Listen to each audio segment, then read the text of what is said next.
The Shadow over Grainfield by E.S. Wynne. When visiting the humble, sleepy little village where the sign on the one road in or out of town demurely states that you've entered Grainfield, California, you cannot at first imagine the kinds of horrors that stir in the shadows there on the long, flat streets at night. Your mind never lights on the unspeakable rituals that unfold in hidden groves and in the basements of churches, the things that lurch through cow pastures and fields, or howl in sickly, gibbering cries in hidden rooms beneath aged, crumbling houses, lost on roads that meander miles from the highway. Grainfield is nothing like you expect to see in California. It's a Midwest town, transplanted on the edge of the Central Valley, where the mountains rise up against the horizon in dark and rolling ridges.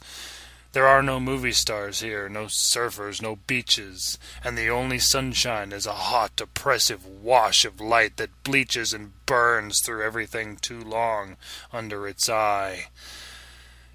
It's not the sun that should worry you, though, any more than it's the locals that greet you kindly on the street, offer you discounts and deals because a customer is a precious thing to them. No, it's the unspoken thing that connects them all, that keeps them all locked up in this rotting cow town, unable or unwilling to leave.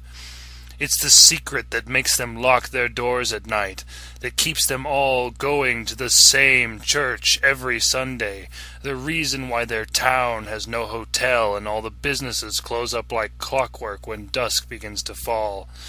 It's the reason why the local hardware store stocks 3 different grades of heavy-duty nautical cable when the nearest lake is over 40 miles away.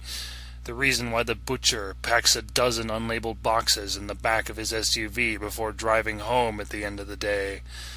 It's the shadow that hangs over Grainfield and taints everything that everyone does in some subtle way.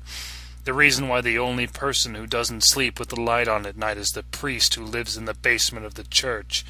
It's the thing that drives him to wake up every morning, hours before anyone else, and sit down in the center of the tesseract, drawn in chalk on the floor of the basement, with a revolver in his lap.